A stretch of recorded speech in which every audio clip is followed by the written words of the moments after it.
city appreciative that we take it on the next steps. Crap, I walked off without my pen. I got it. Yeah, I think I have one here.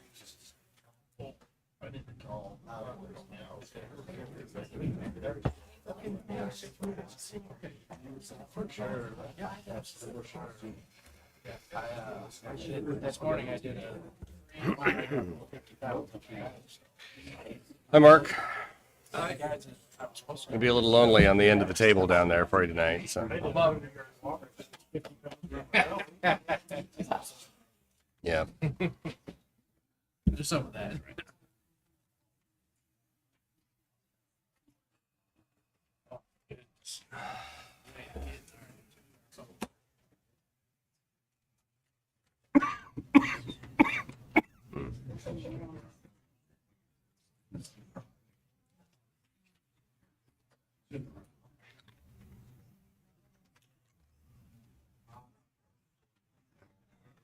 Good evening, everyone. Welcome to the North Platte City Council meeting here on Tuesday, July 16th, 2024.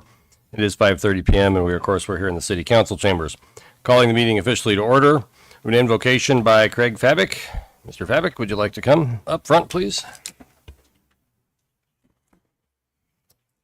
Dear Heavenly Father, we do thank you for the special day that's gathered together. May you watch over and guide and direct each one of these council members and their families as they're making wise decisions in regard to our community and their own ward. And may you just shine a favor upon each and every one of them. We ask that you would give them a shield of protection during this time period and that you would just be with them. Give them wisdom, guidance, and direction as they're leading our community in the way that they do. Lord, may you just continue to bless each and every one of them and bring glory and honor to yourself through the actions of each and every one and all the attendees here. In Jesus' name, amen. Amen. I pledge allegiance to the flag of the United States of America and to the republic for which it stands, one nation under God, indivisible, with liberty and justice for all. Thank you, everyone. Roll call, please, Angie. Mifflin, Here. Tryon, here, Bull, Here. Lucas, Here. Garrett, Here. Sanders, Baker, Wood. Here. Thank you. A current copy of the Open Meetings Act of the State of Nebraska is posted on the wall at the back of the council chambers. Meeting procedure. The public may address specific agenda items at the pleasure of the mayor. If recognized by the mayor, please identify yourself by stating your name and address. Please address the council through the mayor and limit your remarks. We respect our city employees and request that any complaints or criticisms of employees not be aired at a public meeting. Concerns about employees should be brought to the attention of the city administrator or the mayor. Individuals in violation will be declared out of order. Consent agenda. All matters under the consent agenda are considered by the city council to be routine and will be enacted by one motion. Any city council member may, however, remove an item from consent by request. Number 1A, approve the minutes of July 2, 2024. B, send the applications of El Mojito LLC for a catering liquor license and addition to license area located at 510 East Phillip Avenue, Suite 1 to the Nebraska Liquor Control Commission with no recommendation. C, approve the mayor's reappointment of Robert Stefka to the Board of Adjustment. D, approve the mayor's reappointments of David Fudge, Jeff Bain, and Angie Forbes to the City Planning Commission. E, place on file Treasurer's Report for May 2024. F, authorize the mayor to execute the Small Rural Tribal SRT grant required certified assurances and other application documents. Item number 5, adopt the resolution consenting to the sale and consumption of alcoholic liquor on East 5th and North Dewey Street during Music on the Bricks, August 9th and 10th, 2024. H, approve the application by GL Concepts LLC DBA Good Life on the Bricks for a special designated license on August 9th and 10th, 2024 from 1 p.m. to 1 a.m. on East 5th Street and North Dewey Street during Music on the Bricks. Mayor Keller, I move to approve the consent agenda. Second. Motion by Nisley, second by Garrick. Calling the question on the consent agenda, please.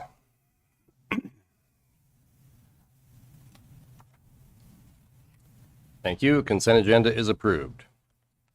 Item number 2, second reading and action to adopt ordinance number 4166 to rezone certain land from an A1 transitional agricultural district to a B2 highway commercial district, located at 2211 North Buffalo Avenue. Lane, the ordinance, please. Ordinance number 4166. An ordinance of the City of North Platte, Lincoln County, Nebraska, rezoning certain lands described as a tract of land in lots 14 and 15, Cody Land and Cattle Company subdivision in the northwest quarter of Section 29, Township 14 North, Range 30 west of the 6 p.m., Lincoln County, Nebraska, from an A1 transitional agricultural district to a B2 highway commercial district, repealing all ordinances or parts of ordinances in conflict herewith, providing for the effective date and publication thereof. Thank you. I move to adopt ordinance number 4166 to rezone certain land from an A1 transitional agricultural district to a B2 highway commercial located at 2211 North Buffalo Bill Avenue on second reading. Second. Motion by Garrick, second by Vols. Any discussion on item number 2?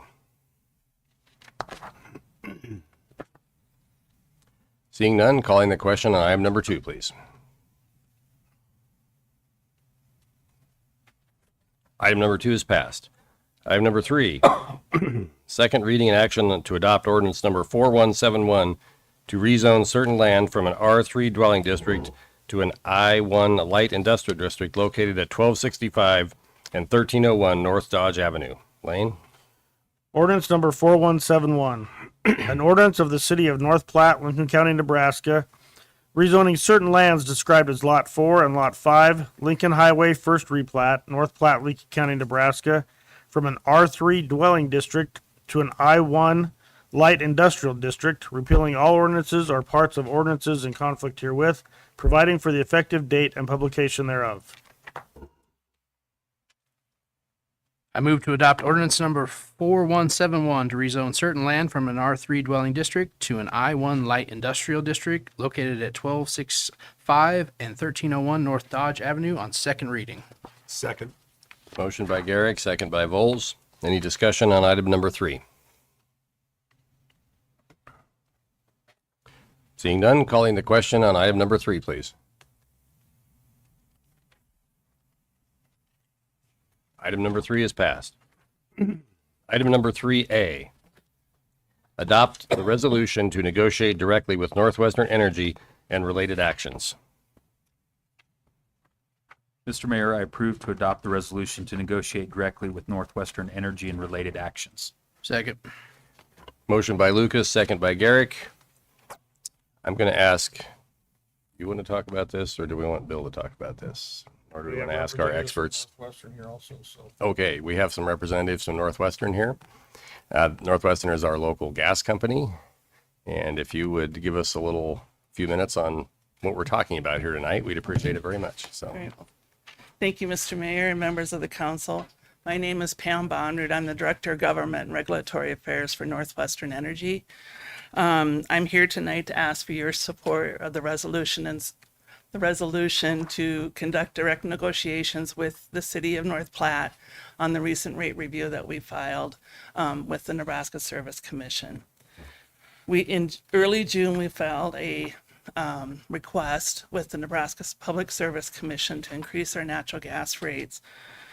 This is the first request we've made to increase our natural gas rates since 2007. In the filing with the commission, we are asking for an increase in our natural gas revenues of $3.56 million, or an overall increase of 5.94%. And again, this is the first request we've made since 2007. As a part of that filing, we provided a notice to the commission that Northwestern is seeking the right to conduct direct negotiations with our Nebraska communities.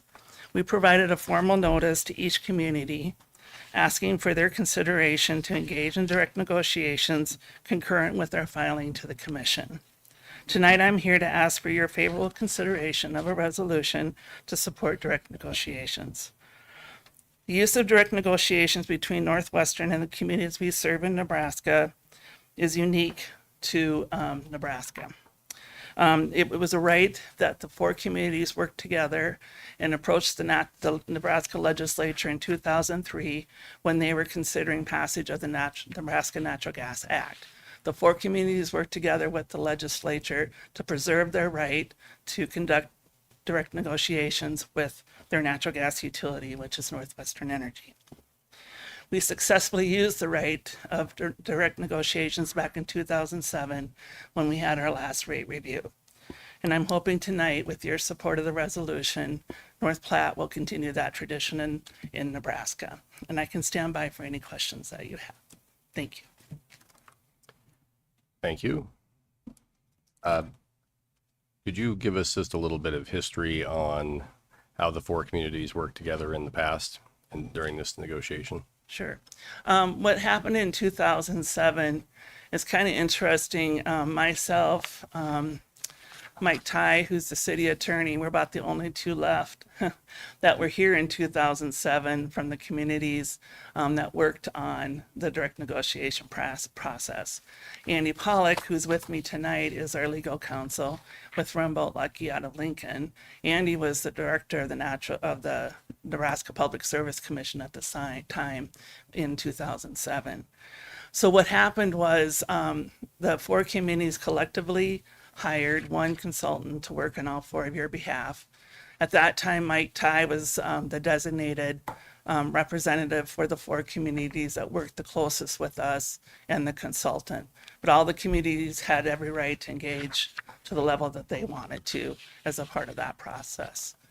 We worked through it, and then it became kind of a normal back and forth of questions that were submitted to Northwestern by your consultant.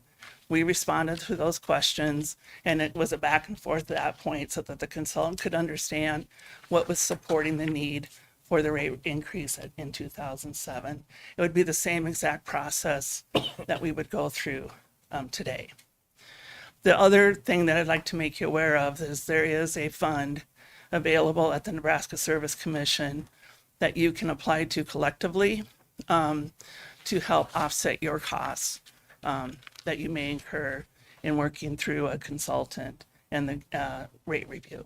So we can work with you in helping you get that process set up with the commission so you can make yourself, make those funds available to you to use. So that's essentially it. We go back and forth on questions, we answer them, and then we sit down at a table at the end and we discuss it, and then we settle on a number. And then at that point, we go back to the commission, we make a filing to the commission. It's a settlement agreement essentially. And we file that with the commission reviews it, and then they vote it up or down. And typically they're gonna vote it, it's pretty hard for them to overrule something that four communities have said they'd like to do with their gas provider. So that's the process. It's pretty simple, it's straightforward. We appreciate it because we see it as another opportunity to continue to build on the relationship that we have with the communities here in Nebraska that we serve. We like the direct interaction with you as we move through this process. Thank you. Other people have questions? Mr. Lucas? Yeah, just a couple questions. You don't need to get into any specific rates, but I was just curious on how, when you guys are looking at recommended rate increases, how you balance residential and commercial? And then my second question is, if we go back to the last time there was a negotiation versus today, I'm curious about the evolution of technology and things like reading the meters and servicing and fixing things. So if you don't mind just addressing those two items, please. We go through, I think, be the same kind of process that you would go through as a community and looking at water rates and sewer rates.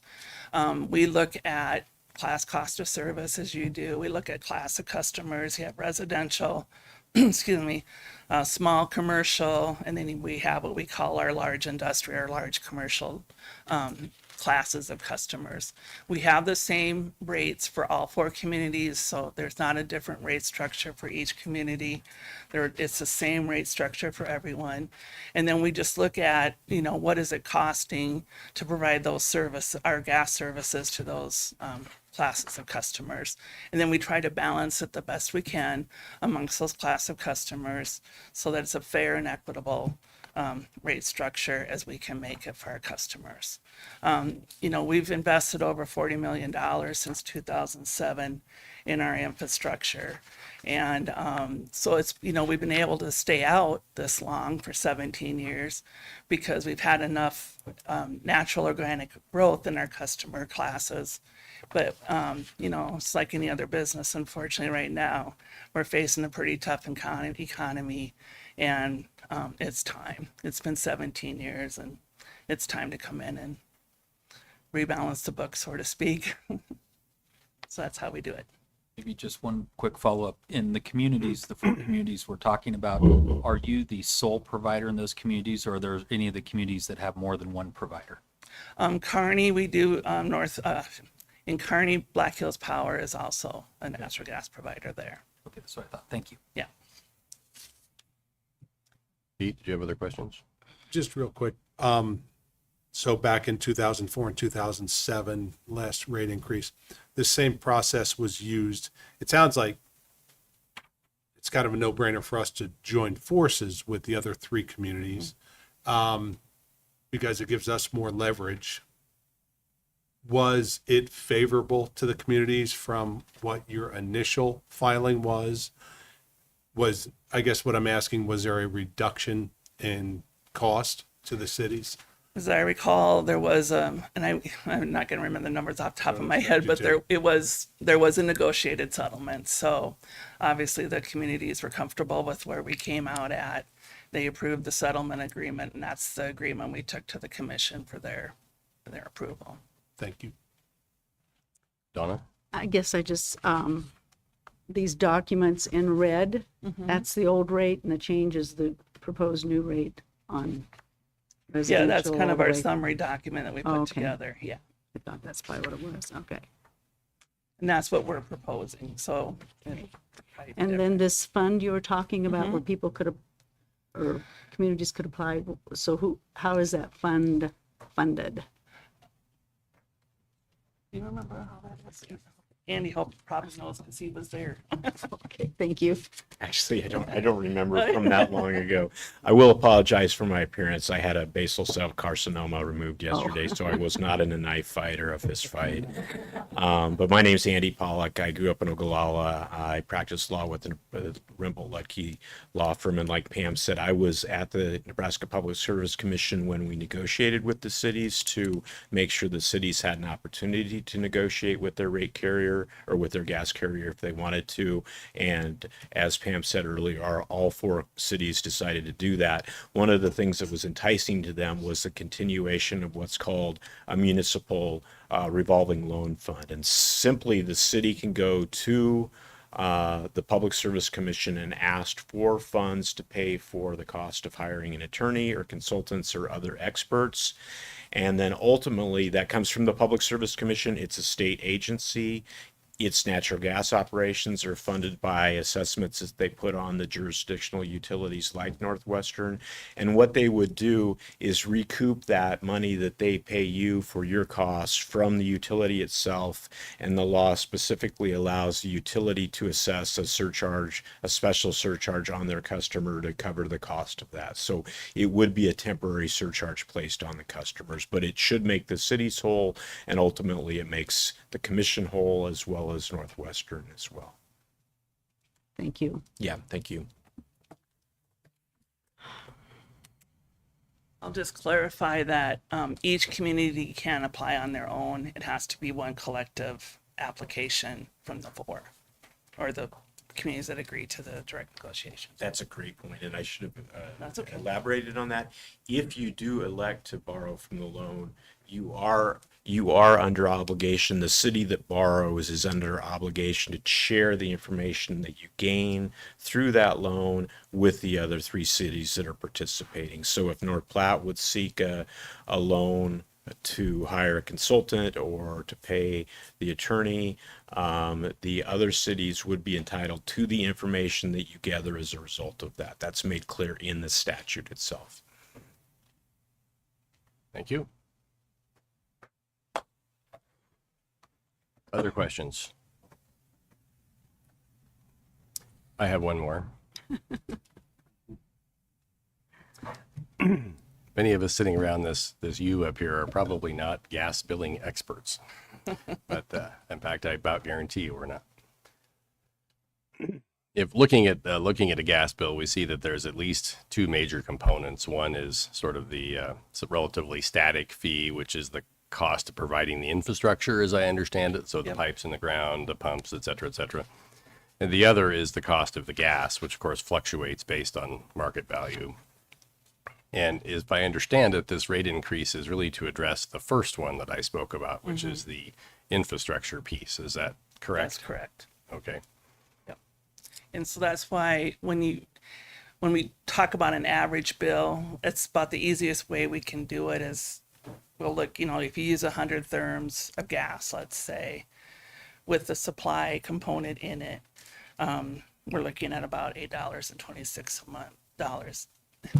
$8.26 a month. There we go. Increase with this request. So again, that's where we're kind of at with that. Okay. Did you say 100 therms? Yeah, 100 Okay. therms. And would that be for a residence or would That's that a be- residential customer. Okay. Yes, sorry. I thought I said that. My apologies. I have to confess, my wife pays the gas bill, so I don't really know how many therms we use every year, or every month. So about how many therms does a typical home use? It really varies. So we just use 100 therms as our average just to give people something to compare with what they're seeing at home. Okay. Okay, Thank you. you're welcome. Anyone have any other questions before this nice lady sits down? Thank you. Yes. Go ahead and sit down. I'm going to have the city attorney talk procedurally just a little bit so we're all on the same page here. We reserve the right to invite you back, though. So just to kind of build off of what Pam was talking about a little bit and to just make sure everyone understands procedurally where we're at with this process here today. Legally, to participate in the direct negotiations, we have to pass this resolution and then forward that resolution on to Northwestern and to the Public Service Commission. And so I think Councilman Voles had indicated it makes sense to do this. If we don't do this, we're not involved in the direct negotiations. So in order to afford ourselves of the what the law allows us to do, we need to pass this resolution in order to move forward with that process. In the resolution itself, there were kind of 4 bullet points that it authorizes the city to take certain action.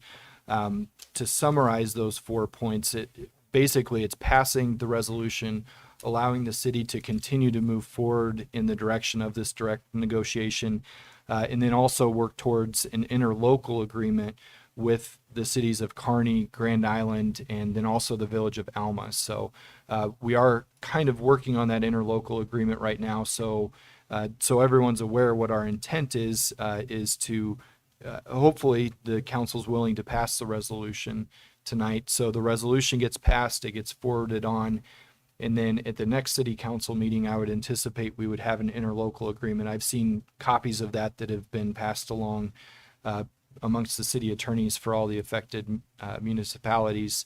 And what we would do in that interlocal agreement, so as to kind of share on costs, the purpose of an interlocal is to allow municipalities or governmental entities to work together to share on costs. And so that's what we would do with this interlocal that we would present later, is we would all work together so that the costs from that loan fund, we could lessen them. We'd all kind of share in the consultant's work. Pam had mentioned this, but Mike Ty, the Kearney city attorney, has been involved in this process before. So in our communications so far, we anticipate that he would again be the one to directly negotiate on behalf of all the affected municipalities. And the city of Grand Island has volunteered kind of to make the application to the loan fund to take care of hiring the consultant and take care of those pieces of it. So the work for our city is relatively less than what it would be for Kearney and Grand Island.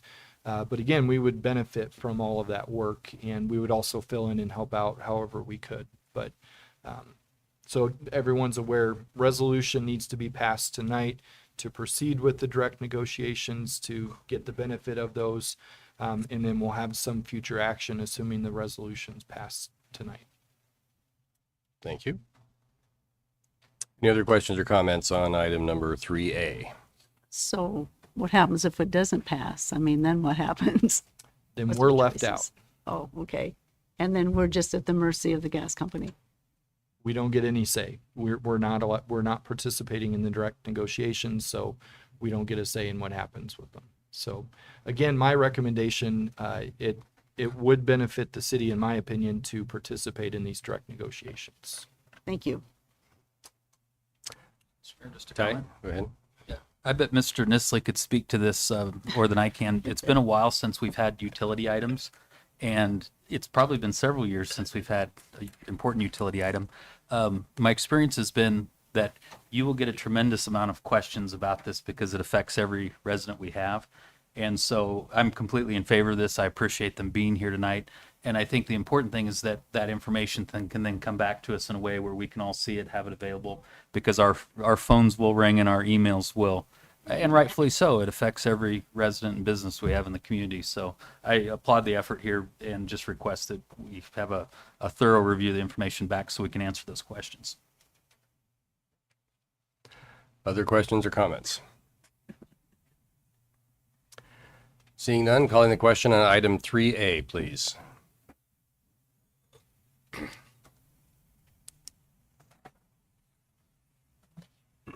Item 3A is passed. Thank you.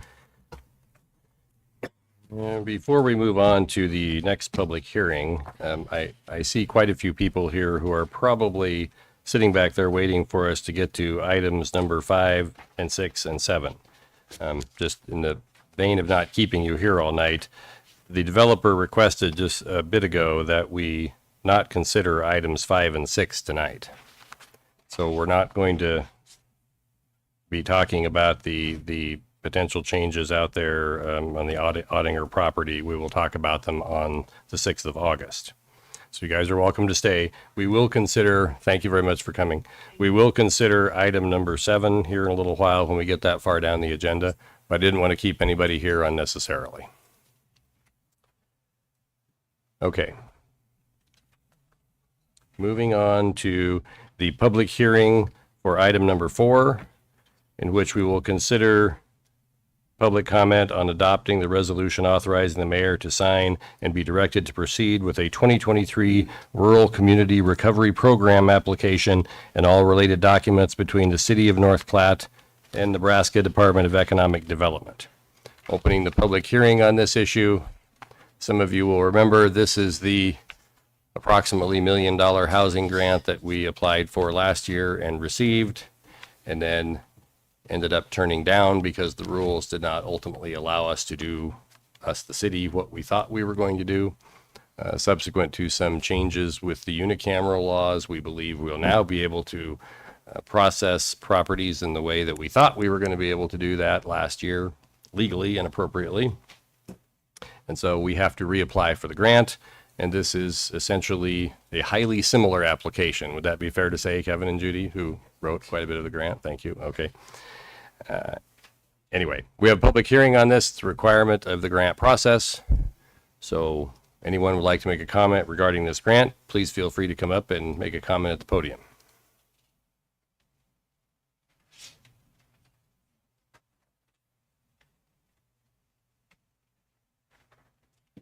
Good evening, Mayor and Council. My name is Eric Seacrest. I live at 109 South Maloney Drive in North Platte.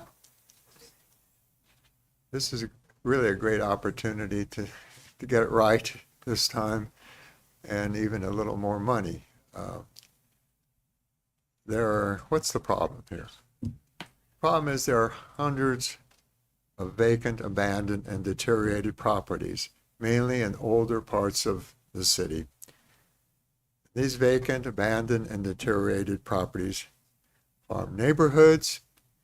They waste community investment in roads and utilities.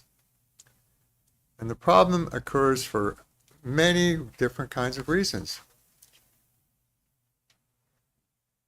People, the owners don't have money. They may be just poor. They may be incapacitated. They may be neglectful. They may have died. They may have left the property to uninterested heirs who will ignore it. Or maybe they left it to no heirs at all. It's a variety of circumstances. This is not a new program for the city. Doing something about vacant, abandoned, and deteriorated properties is just not a new program. For many years, the city has annually budgeted around $50,000 to deal with a very small number of abandoned and deteriorated properties each year.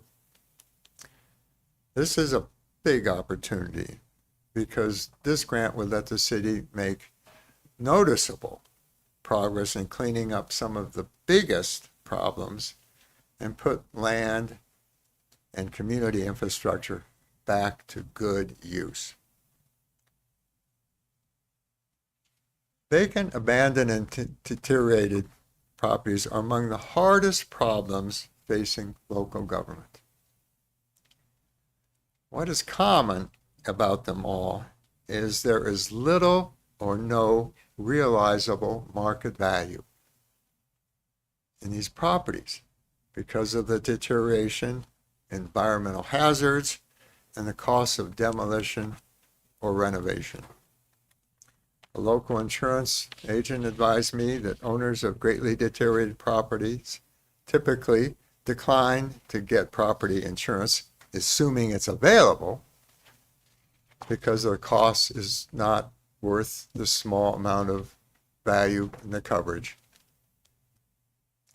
Free enterprise is a wonderful system, but it doesn't work well when there is no value in the exchange. Would you even, any of you, accept a severely deteriorated piece of property? You probably wouldn't, because what you're really getting is a liability. Vacant, abandoned, deteriorated properties do not fix themselves. Cities across America have done programs like this, not because they really want to, but because they have to if they want to keep their communities safe and thriving. Thank you.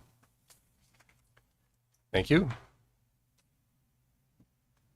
Anyone else like to make a comment on item number 4? Gary Pearson, President, North Platte Area Chamber and Development Corporation, 502 South Dewey. Mayor, council members, North Platte Chamber and Development Corporation strongly supported your original grant application. In fact, was a co-sponsor of it. And we stand behind the city in your efforts to go after the grant funding again. Eric, just to echo his statements, you know, properties don't fix themselves. And sometimes the community has to be proactive to do things. You have an opportunity to do that. Always one of the deterrents in the past has been lack of funding. And now there's some funding sources available. So I'd highly encourage you to support the grant application and file it with the state. Thank you. Anyone else like to make a comment on item number 4?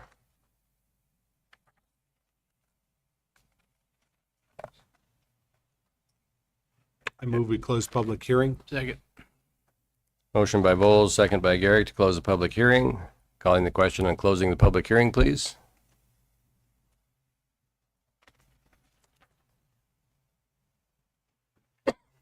Public hearing is now closed. Council will now consider adopting the resolution authorizing the mayor to sign and be directed to proceed with the 2023 Rural Community Recovery Program application and all related documents between the City of North Platte and the Nebraska Department of Economic Development. I move to adopt the resolution authorizing the mayor to sign and be directed to proceed with the 2023 Rural Community Recovery Program application and all related documents between the city of North Platte and the Nebraska Department of Economic Development. Second. Motion by Garrick, second by Lucas. Any discussion on item number 4? Mr. Volz. I just wanted to thank everyone involved in this, probably especially Judy and Kevin. Reading through this application, it was a lot of work, so we appreciate you guys doing that very much.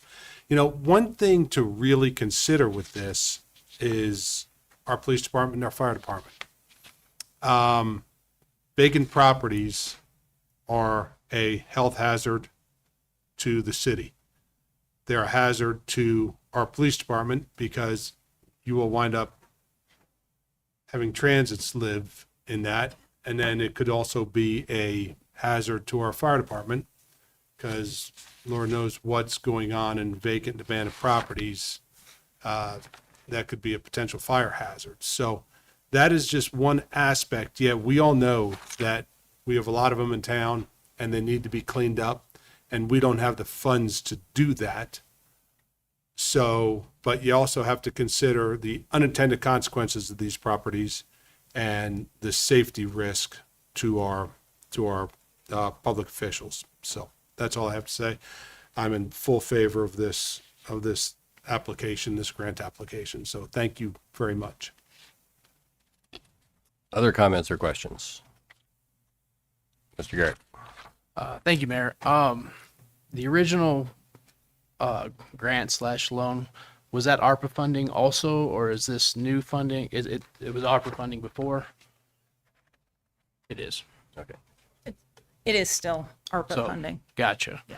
Okay. All right, thank you.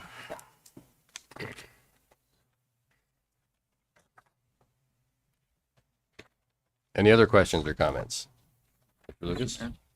Be quick with this, but in addition to Councilman Volza's comments about police and safety, I'm glad I live in North Platte, Nebraska on many occasions. There's also a movement in other parts of the nation where owners of these types of properties and some of these properties like to extort neighbors for things like, or accuse them of breaking them, vandalizing them, or different things. And so in the places that aren't like North Platte in the nation, there's also a movement going on of people grabbing these properties and then using them as a way to grab liability and extort their neighbors. So that's just another reason we've just got to stay focused on this. This is the best solution to solving our housing shortages, as well as to fix up what we already have there. Support this fully. Thank you. Donna? If this grant money is received, how long would it take before we see some changes in North Platte? Judy? We have a very short time frame. The grant is only good for 2 years. So we have to start doing things immediately. So you should see immediate changes. We've got to, as soon as we get this application, if it is approved through here, we're going to already start working on as if we are getting the funding, putting our program together, getting it in place. So once the state says, here you go, we can start moving. So it will be very quick. It has to be. A follow-up question. What can we do so the city doesn't get in this position again in the future? Boy, that's a tough question. What is it? 1% of your housing stock is usually what starts to deteriorate every year. So, I mean, I don't know if we can say we're never going to be in this position again, but this is going to help alleviate the position and get us moving on the right track.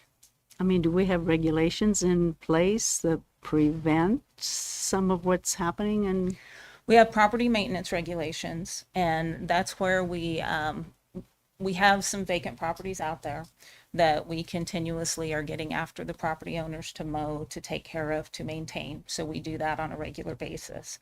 But as a building stays vacant, so for example, if a deceased property owner and they haven't left that property to anyone in particular, it's very, very difficult for the city to get anybody to repair a broken window or anything like that. So I don't know, Bill, do you want to add anything to that? Sure. I would say one of the ways to help alleviate the problem from snowballing is to just do what we're already doing right now, which is to do a better job of enforcing the ordinances that are already in place. And so we do spend a pretty significant amount of time enforcing those ordinances.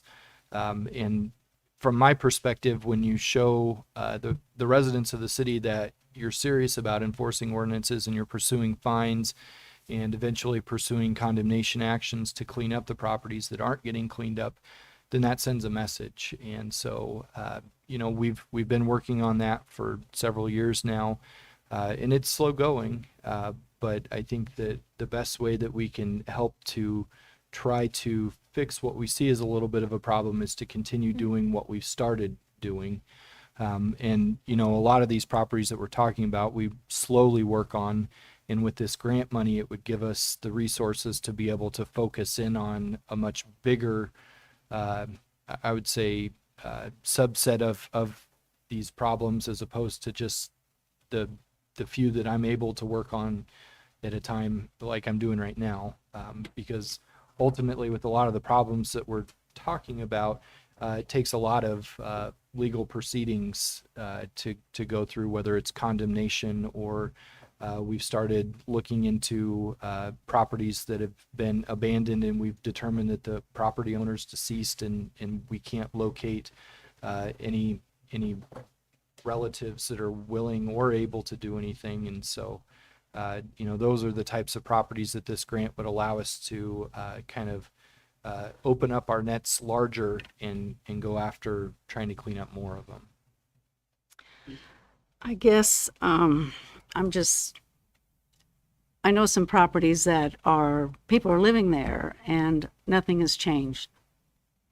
They pay a fine, I guess, but nothing ever changes. So I guess I'm a little concerned about us not doing what we can already do. I don't see anything happening there. So I feel like we're just taking money to, I don't know.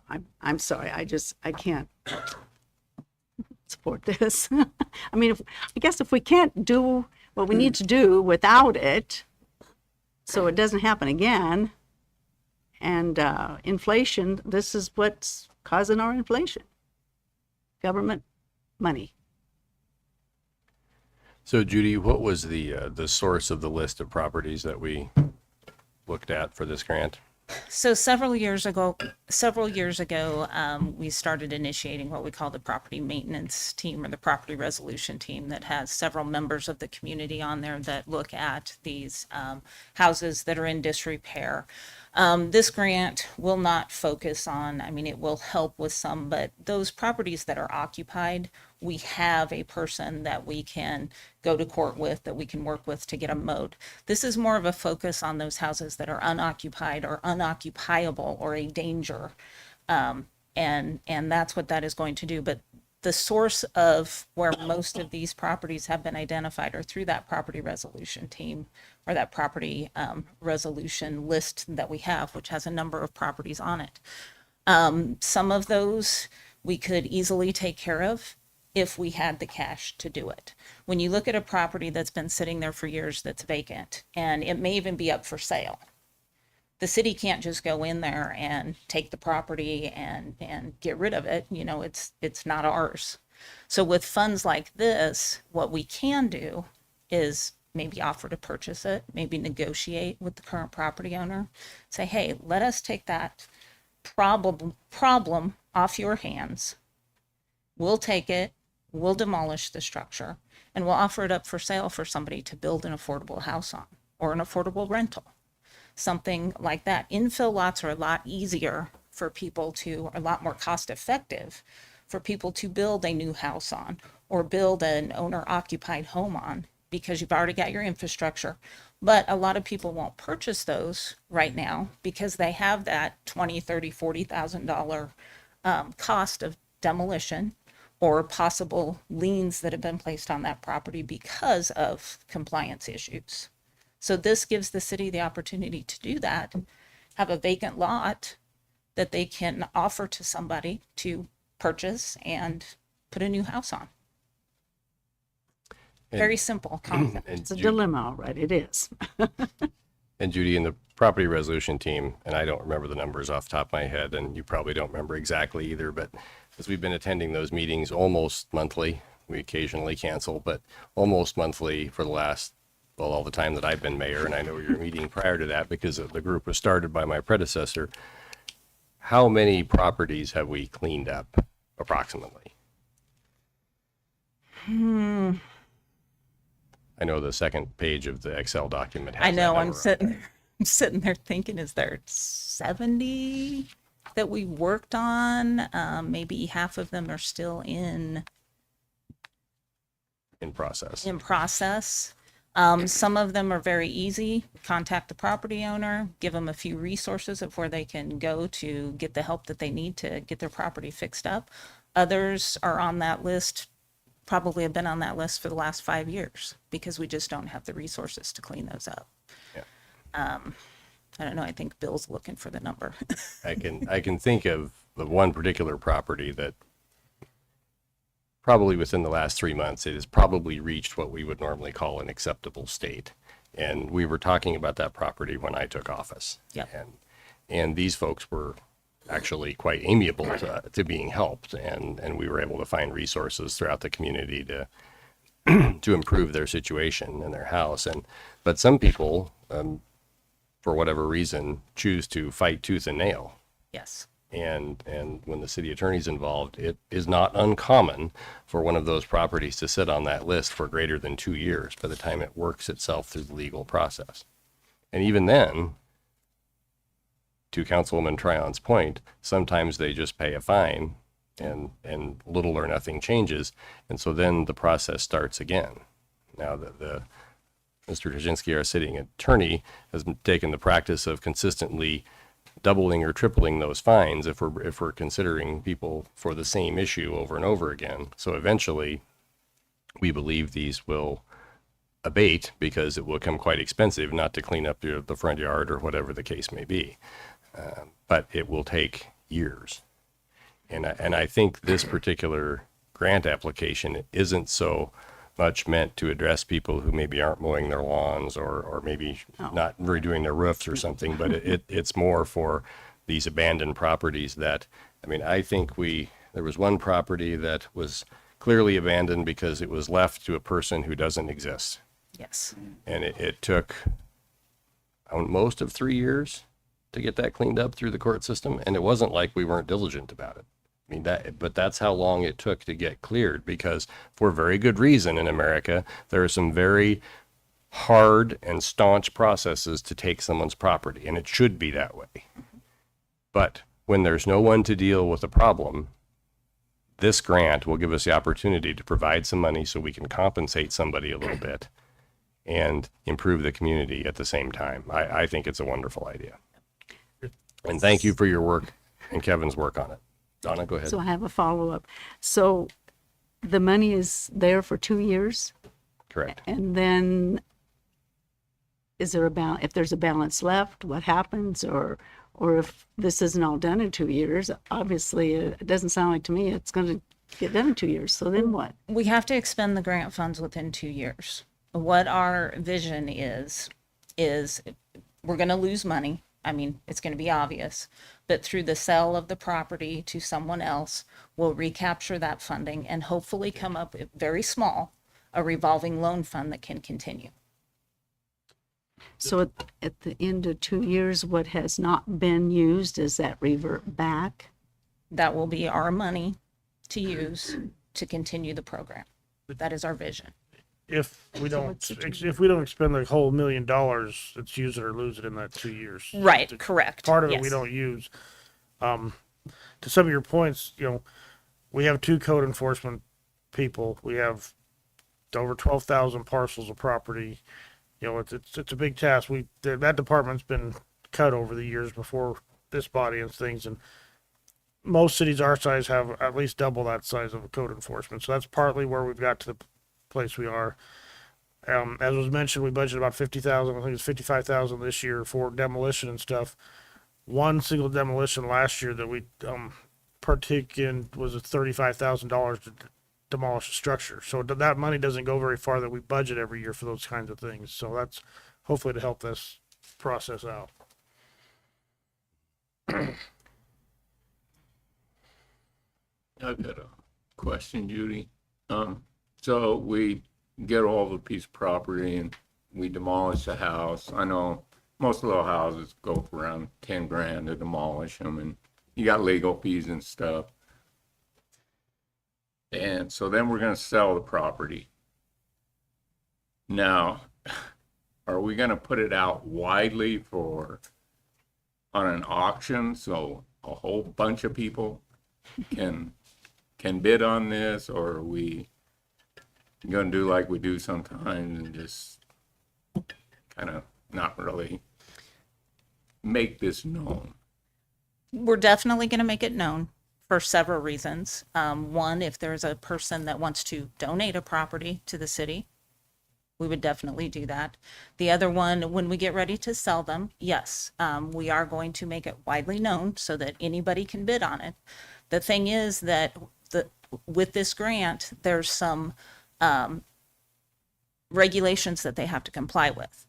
So we're not going to sell that property to somebody that's going to build a $500,000 house. This is for affordable housing, and it has to be maintained as affordable housing for the life of the property.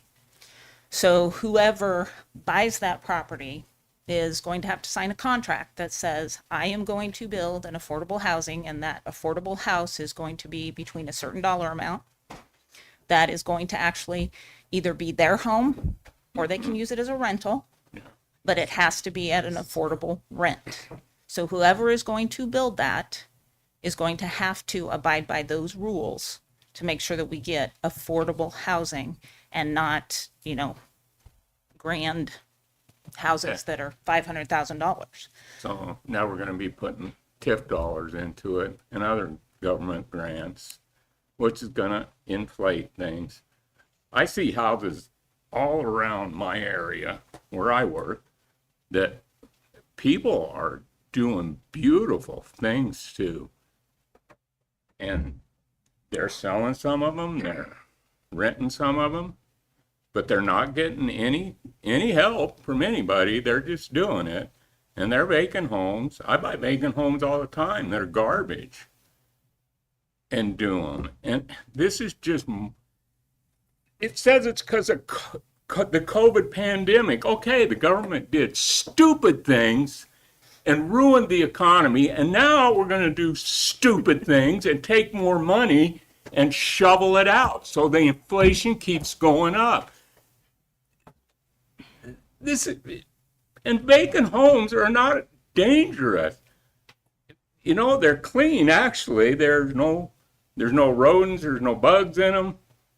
I know this from experience. There's no utilities, so this is just won't work. This is making the problem worse. Donna? One more comment. When there's government money and strings attached with mandates for this or that or one other thing, a lot of people, contractors, are going to shy away from that. There's bookwork for them to do. And I know from experience, and I don't like the bookwork that goes along with this type of arrangement. I know a number of contractors that are waiting for a program like this to occur, because you can buy a vacant piece of property for a reasonable dollar amount versus starting out $50,000, $60,000, $70,000 in the hole. And you can build affordable houses. Okay, thank you. Brad? A little off topic, but when we were talking about this issue previously, we were also discussing, I believe it was a land bank. Is that something we're still looking at, or were we unable to find a suitable partner, or where are we at with that kind of thinking? Land banking, I haven't been involved in a discussion with land banking for probably over a year. I think that was a discussion Ty probably remembers talking about that. I'm not sure if Bill was even here when we had originally talked about that. It would be similar I mean, I still think a land bank is worth researching, but that's kind of at least one on the back burner for now. I'd add some comments to that. That's okay, Mayor. Land banking has a couple great attributes. One of them is that you can wipe some tax liability, and the second is that you can grab some tax increment. But we haven't had a great consensus around this table about using some of those types of programs, and it's got some burden that I don't personally like. I don't love having to be paired up with another community on it, and there's some other things that create some administrative. And so I think it's nice that the state has a program. I'm not criticizing the program, but I think my current opinion is that the administrative side of it may not be worth the beneficial side of it, but that can very well evolve. I see it a little bit like micro TIF. We're out cutting the ground on micro TIF, and I keep hoping other communities are going to cut the ground on the land banking, and then we can follow maybe how they do it or trade them for some micro TIF knowledge. but I think the program has some weaknesses. Fair enough. Thank you. Okay. Calling the question on number 4, please.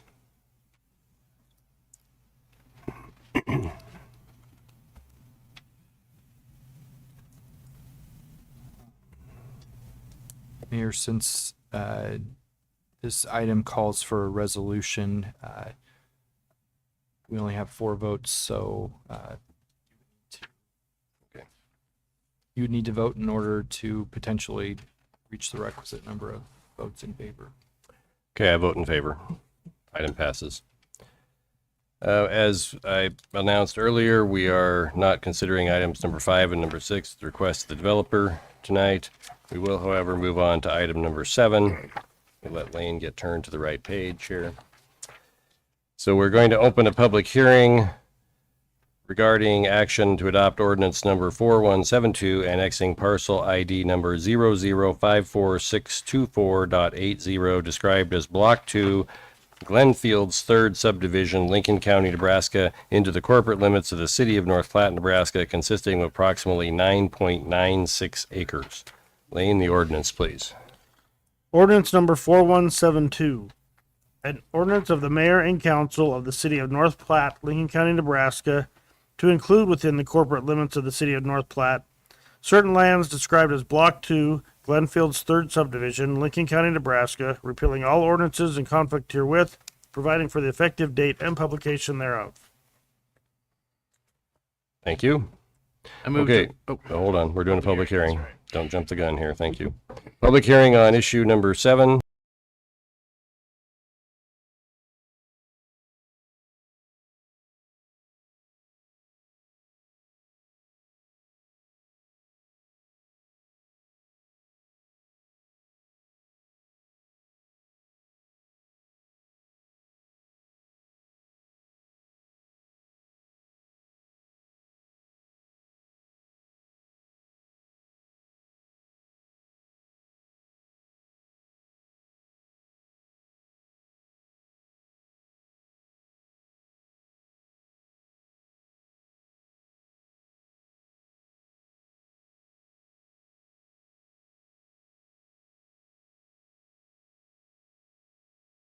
Proactive people that do this. It's a compliment to their citizenry. And how many times have we heard that people outside the city are getting some city services but not paying city property taxes or collecting sales tax?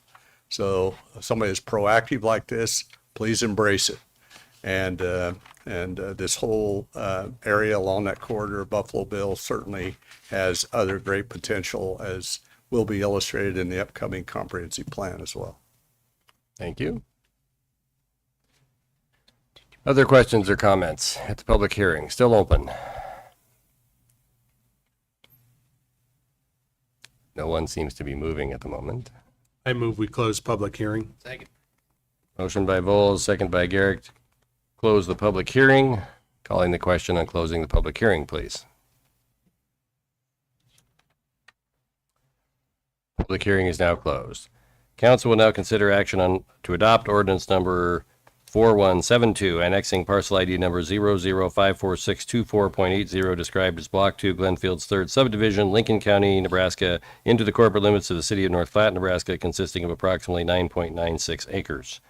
I move to adopt ordinance number 4172, annexing parcel ID 0054624.80, described as Block 2, Glenfield's 3rd subdivision, Lincoln County, Nebraska, into the corporate city limits of the city of North Platte, Nebraska, consisting of approximately 9.96 acres on first reading.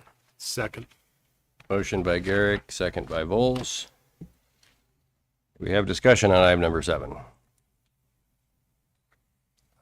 Judy, just one thing I want to make clear here. You can just shout yes or no from there. This is a request of the owner, correct? Yes. Okay, yes is the answer to the question. Okay, thank you. Sorry. Anyone else? Questions, comments? Mark? Well, when I was running for council, I was all for annexation, but I wanted to annex properties that had people living on them that were actually using city services, so we could actually benefit the city tax revenue. But all we ever annex are vacant areas so that people can get tipped. And I hope when we're voting later on the boat business that everybody remembers that they were going to build that without tip. Well, now that it's being annexed in,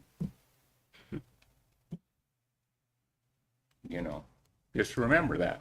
They didn't need the money before, and maybe they're not going to ask for it. I'm kind of a cynical guy when it comes to this. But I just want people to remember that. Okay? That's all I got to say on that. Okay. Just so you know, in a conversation with the developer, he requested the annexation based on the input from the neighbors. Other questions or comments?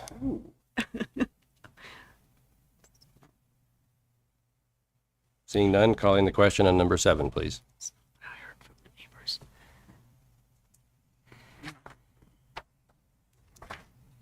Same situation. I vote in favor. Motion passes. Item number 8, adopt the resolution approving claims and authorizing the issuance of one warrant to Myers Construction, Inc. in the amount of $603,166.80, one warrant to Level LLC in the amount of $267,672.31, and 16 warrants to First National Bank of Omaha totaling $3,335,593.98 to pay approved claims and referring to and incorporating the terms and conditions of ordinance number 3874 relating to warrant financing. Mr. Mayor, may I ask to please remove myself from this item since Nebraska Land Bank is a proposed warrant purchaser? Okay. Let the record show Mr. Lucas has recused himself from item number 8. I move to approve the resolution authorizing the issuance of 18 warrants as presented in the materials. Second. Motion by Garrick, second by Vols. Any discussion on item number 8? Seeing none, calling the question on item number 8.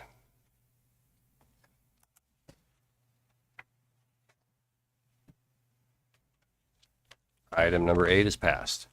Item number 9, adopt the resolution approving claims and authorizing the issuance of one warrant to Steele's Roofing and Construction in the amount of $37,773.59, one warrant to TC Engineering, Inc. in the amount of $122,526.36, and 6 warrants to First National Bank of Omaha totaling $4,036,646.70 to pay approved claims and referring to and incorporating the terms and conditions of ordinance number 3874 relating to warrant financing.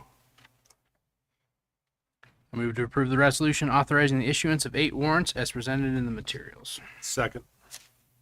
Motion by Garrick, second by Vols. Any discussion on item number 9? Seeing none, calling the question on item number 9, please. Item number 9 is passed. Item number 10, approve the claims. Move to approve the claims. Second. Motion by Nisley, second by Vols to approve the claims. Calling the question and approving the claim. Oh, hold on, Dawn. If I may, and I do apologize, just a few minutes before the meeting, I noticed that we had a typo in the sewer claims list. I did have an opportunity to visit with a few of you, but I wasn't able to catch all of you before the meeting started on page 21, which are sewer claims. All claims are listed, but the total amount of claims should read $38,592.93. So we will make that correction as we publish. Thank you, Dawn.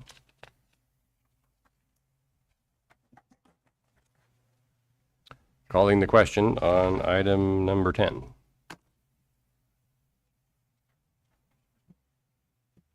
Item number 10 is passed. Mr. Garrick? Mayor, I move to enter into closed session for the sole purpose of discussing real estate transactions in order to protect the public's interest. Second. Motion by Garrick, second by Vols to enter executive session for the purpose of discussing real estate transactions. Calling the question.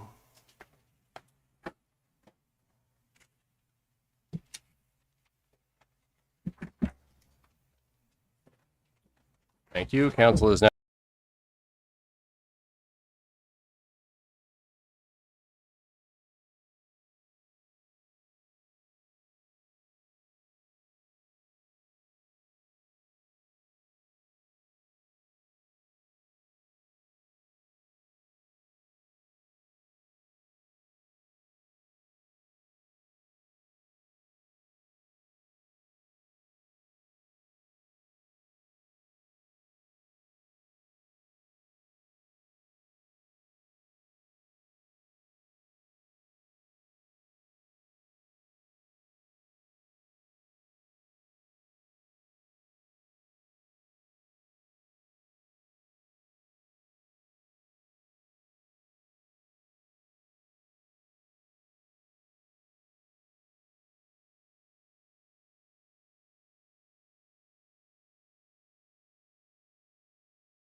any laws regarding any of the things listed there. I don't know where this came from.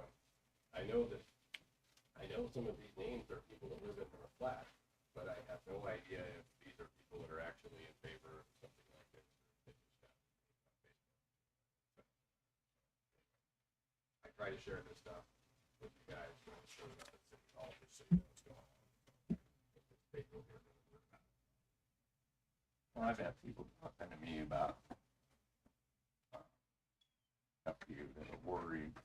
It's mostly about the law that's come through the past as far as squatters, you know, where people are being able to take over people's property.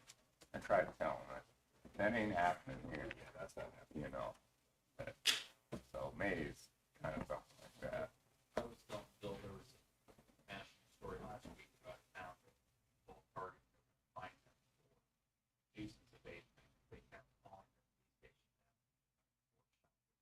police station. So now targets.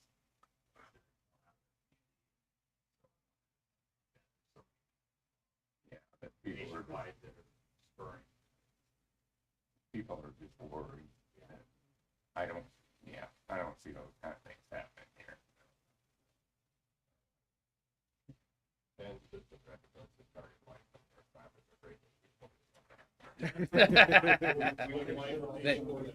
They could be nuisance to us. Right. That'd be all right. Okay, as we do not have an audience. Section, meeting adjourned. Thank you, everyone.